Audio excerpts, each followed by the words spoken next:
Before buying any property in 2026, must keep in your mind all these things what I'm going to elaborate in this video.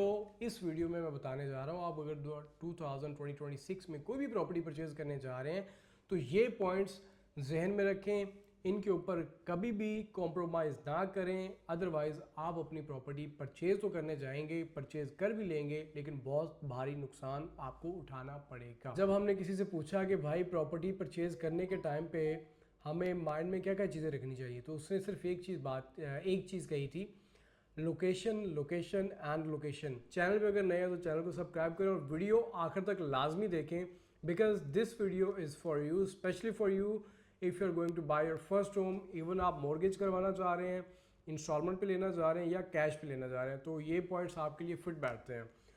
सबसे पहला point है कि poor budgeting. Budget आपका जो है वो plan करना। ऑब्वियसली हमने साल हर साल मेहनत करने के बाद जब एक बजट बनाते हैं घर लेने के लिए, तो उस टाइम पे आके किसी किस्म की कोई गलती करना, कोताही करना वो काबिल बर्दाश्त नहीं होती। तो फर्स्ट टाइम घर परचेज़ करने के लिए करने के टाइम पे हमने बजट को देखना है, चूँकि फर्स्ट टाइम हाउस बाइंग जो होती है वो बहुत एक्साइटिंग होती है। We madly fall in love when we buy our first home. तो ये हमने जो प्रॉब्लम्स हैं या जो मिस्टेक्स हैं ये दोहरानी नहीं है उस टाइम पे। सबसे पहले आपने ये देखना है कि जो आप परचेज़ करने जा रहे हैं, आइदर इट्स विला प्लॉट और अपार्टमेंट, आइदर ऑन लोन और मॉर्गेज या कैश पे लेने जा रहे हैं, तो आपने सिर्फ और सिर्फ जो प्रॉपर्टी की प्राइस है उसको कंसीडर नहीं करना। मोस्ट ऑफ द बायर्स क्या करते हैं, सिर्फ प्रॉपर्टी की प्राइस जो है ना वो सामने रखते हैं, हिडन जो चार्जेस होते हैं बड़ा चैलेंज तो वो क्रिएट करते हैं। तो don't under estimate hidden charges while buying your property, because hidden charges होते हैं वो थोड़े नहीं होते, वो बहुत ज़्यादा होते हैं।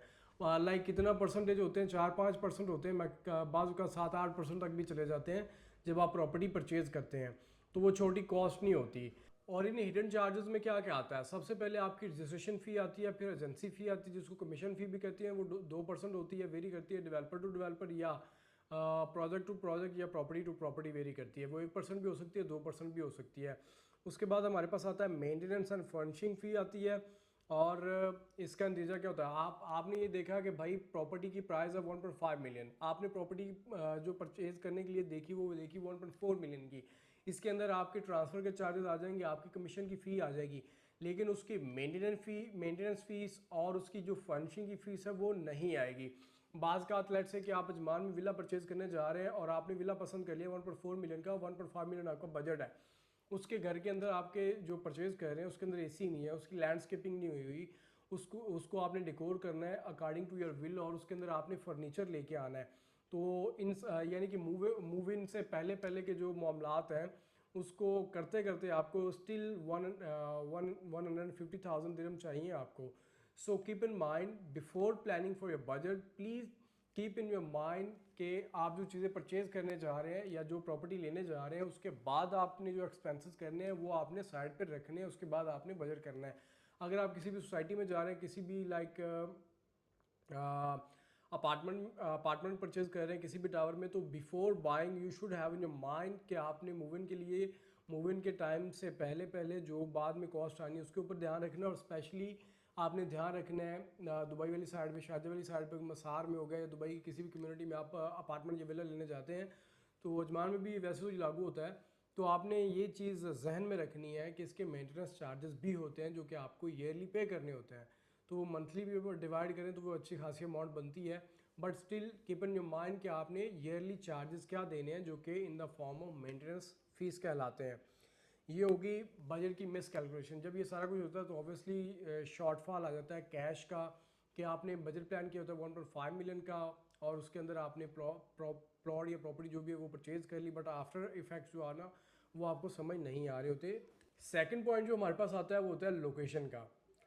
जब हमने किसी से पूछा कि भाई प्रॉपर्टी परचेज़ करने के टाइम पे हमें माइंड में क्या क्या चीज़ें रखनी चाहिए, तो उसने सिर्फ एक चीज़ कही थी, location location and location. Property purchase करना आसान है, बट लोकेशन डिसाइड करना इज़ नॉट दैट आसान, बहुत आसान नहीं होता।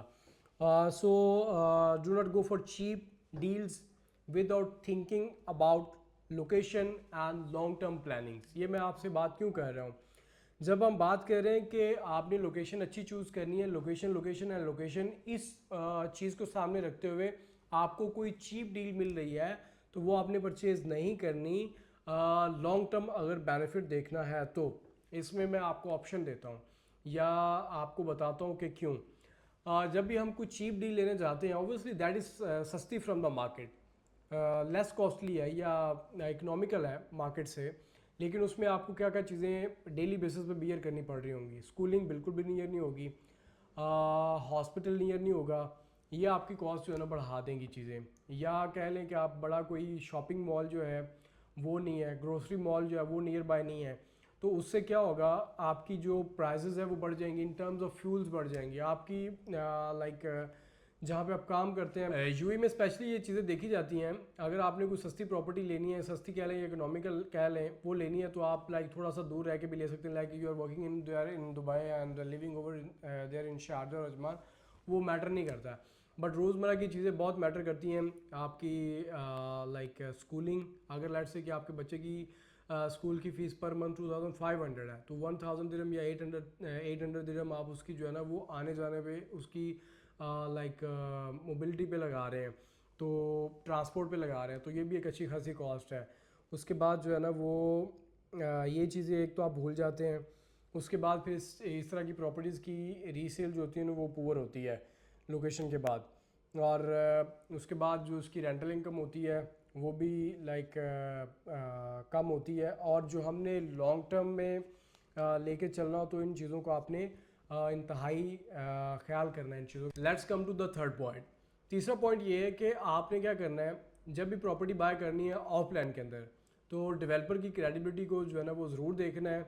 इसने पहले कितने प्रोजेक्ट डिलीवर किए हुए हैं। हाँ, यूएई में देखा जाए तो बड़े बड़े डेवलपर्स हैं सारे ही आजकल, और सबकी क्रेडिबिलिटी अच्छी है because they are like going with escrow accounts. तो किसी भी डेवलपर को हम छोटा डेवलपर नहीं कह सकते, या क्रेडिबिलिटी या ट्रैक रिकॉर्ड को देखने के लिए मतलब उतना ज़्यादा खासा इसमें नहीं है। But still you have choose wisely. बहुत से डेवलपर्स ऐसे हैं जिनकी लोकेशंस आपको फर्ज करें टाइम बिंग समझ नहीं आ रही हों, तो वो आप परचेज़ नहीं करें। स्पेशली हम अजमान की बात करते हैं तो अजमान में हमारे पास दो ही डेवलपर हैं बड़े। एक जो है ना वो कार है और दूसरा हमारे पास जीजे है। तो दोनों अल्टरनेटिवली जो है ना वो चीज़ें यहाँ पे प्रोवाइड कर रहे हैं, बना रहे हैं। डेवलपर जो है ना डेवलपमेंट कर रहे हैं और चीज़ें सेल कर रहे हैं, और नए नए डेवलपर्स भी अभी आ रहे हैं मैदान में और नए नए प्रोजेक्ट्स लॉन्च कर रहे हैं। और प्लॉट्स के अंदर मैं प्रोजेक्ट डेवलपर बताऊँ तो वो हमारे पास एक ही वन एंड ओनली रासिक खून है, और अभी वो शारजा के अंदर काम कर रहे हैं। ऑब्वियसली आपने प्रीवियस वीडियोस देखी होंगी, तो उसके अंदर कोई चीज़ चाहिए हो या कोई इंक्वायरी चाहिए तो बताइएगा।